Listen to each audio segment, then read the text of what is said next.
السلام عليكم ورحمة الله وبركاته، ورجعنا لكم تاني في فيديو جديد. زي ما وعدتكم اننا بنتكلم باستفاضة عن الدراسة في دولة جورجيا.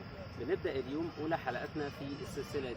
طبعا قبل ما نتكلم في اي تفاصيل عن الدراسة في دولة جورجيا، خلونا نعرف الاول فين دولة جورجيا او موقعها الجغرافي، وبعدها بنبدأ موضوع الحلقة وهو الاسباب الدافعة او المميزات اللي تخليك تفكر تدرس في دولة جورجيا.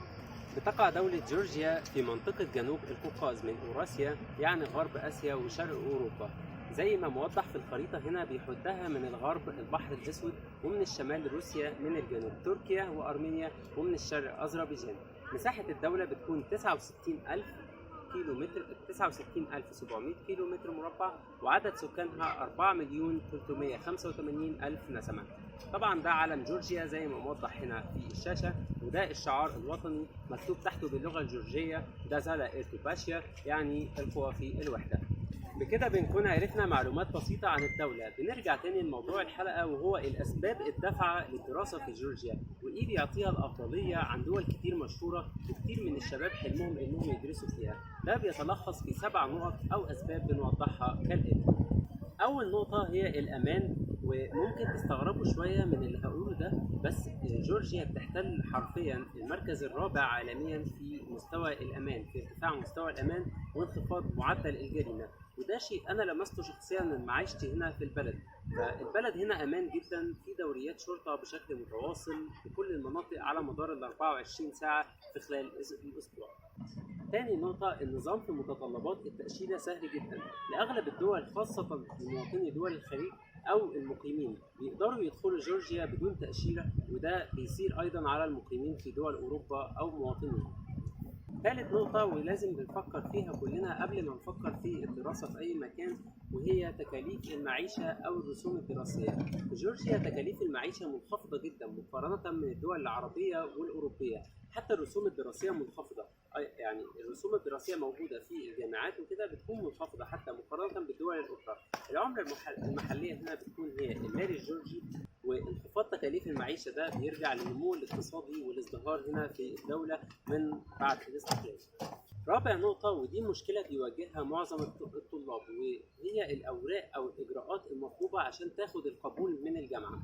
معظم الدول بتكون إجراءاتها يعني شوية معقدة أو صعبة نسبيا، بتطلب وقت طويل ومصاريف كتيرة، وأوقات يعني بتكون مبالغ فيها. بس هنا في جورجيا بتعتبر من أسهل الدول في إجراءاتها لحد ما توصل حتى للانتظام في الدراسة وإعداد الجدول الدراسي، وطبعا الإجراءات دي بنوضحها في الفيديوهات اللي جاية.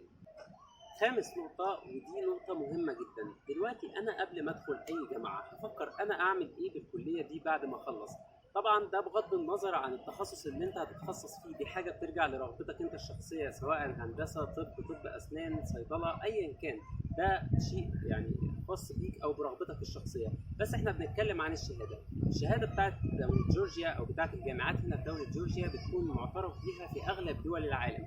والدول الأخرى بتتطلب شيء بسيط بتعمله بعد ما بتخلص الجامعة، وهي معادلة للشهادة، لأن الدراسة هنا في جورجيا تعتبر عالية الجودة، بتخضع لأحدث معايير التعليم الأوروبية، وبرضه هنوضح ده بالتفصيل في الفيديوهات الجاية.